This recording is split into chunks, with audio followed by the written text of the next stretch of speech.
Okay, so it's time for another one of Hockey Junkie's little controversial videos that many of you probably aren't gonna like, but you know what? I'm angry. So hear me out. In this video, we're gonna talk about the current state of the Habs. We'll take a look at some underachievers on this team and try and diagnose some issues here. And no, I'm not a doctor. But first, if you guys are a fan of the Habs or hockey in general, please consider subscribing to my channel as I upload hockey content daily and would really enjoy picking up a few more of you hitchhikers along the ride. Now guys, let me start off by saying opinions are like assholes, right? They really are. Everybody has one, and when the team is playing good, everybody here is all on the same hype train. Everybody is cheering together without a care in the world with regards to the Habs.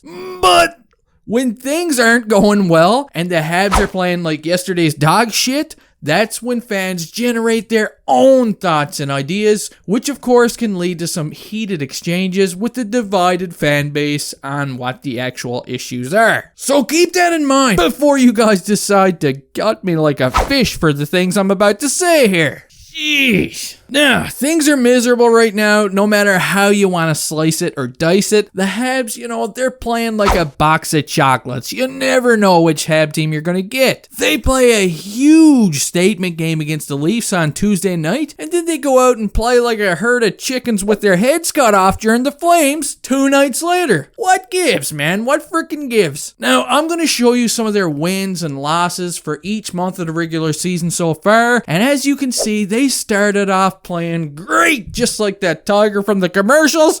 January was a thing of beauty, and then it all went downhill once February hit. Something, that we've become accustomed to. I mean, they fired Julien. Oh shit, wrong Julien. There we go. Yeah, they fire Claude Julien, they promote Domonic Ducharme to head coach, and guys, honestly, nothing has really changed in the win-loss column. They're arguably worse right now. And you know what? They're still probably going to make the playoffs, but I just hope they don't get in there and get humiliated by the Leafs in the first round and get eliminated. I won't be able to show my face around town for like 5 months after something like that. Because the Leafs go all that time without winning a series, and then, they get one against the Habs. Jeez. A storybook ending for them and a nightmare for us. Not cool. Not freaking cool. So my question to you guys is the following. Do you think that Marc Bergevin's chair underneath his ass is getting a little hot right now? Is his job in jeopardy after the end of this season? With all the money that this guy has spent during the offseason and all the years' work that he has done for the team right now, it's up to like 9 years, isn't it? I mean, how much rope does this guy have left? It really makes me wonder, guys. And do you know what hurts the most? I feel like this was one of those off seasons where I personally thought he did a good job. He brought in some good guys. He spent his money, reached the cap limit, signed Gallagher long term. I mean, I was happy with every move that he made, honestly. And the new guys? They have not necessarily been a problem here. It's the core that already existed. The guys that have been kicking around for a while now, they're not cutting it right now.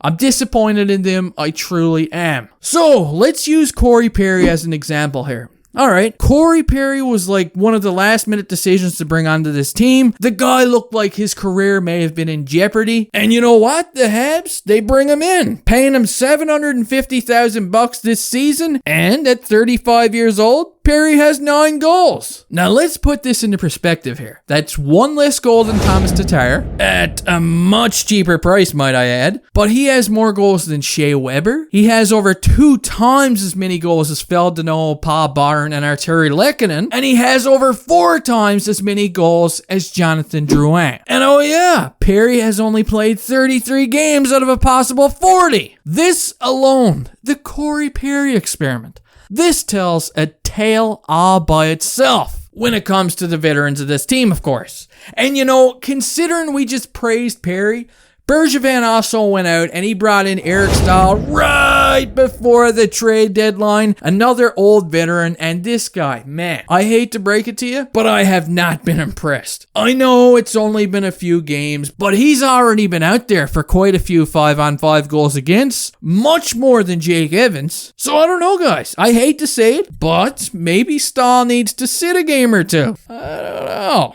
Now, I'm not going to sit here and knock guys like Suzuki and Kotkaniemi and even Romanov, because these guys are the future of the team right now, man. They're very young and playing really good hockey for their age. But the veterans of the team, the guys that have been part of the core for a while now, you know, they've got to be better. There's going to be some big decisions to be made during this offseason with some unrestricted free agents coming up. You know, guys like Tatar, Danault, Armia, etc. I mean, it has to be decided which of these guys stay or if you just let them all walk and look elsewhere. And then there's Ducharme. Bergevin already mentioned that this guy would stick around if he looked impressive during the season. And I hate to knock Ducharme here, as I truly feel like the team is letting him down. And I'd hate to see Bergevin get another nod of approval to fire the coach and hire a new staff yet again. While he seems to have unlimited job security, it's beginning to get frustrating, guys. I can't help it. That effort that we saw last night against the Flames, the Habs looked like boys playing against men out there. And that's the Flames. That isn't the Soviet Red Army team, man. It's the frickin' Flames. Everybody has had their way with that team this entire season except for the Habs. And to think that this is the product that the Habs are putting on the ice most nights in a season where many thought originally that Bergevin had gone all in, it's not a good look at all, guys.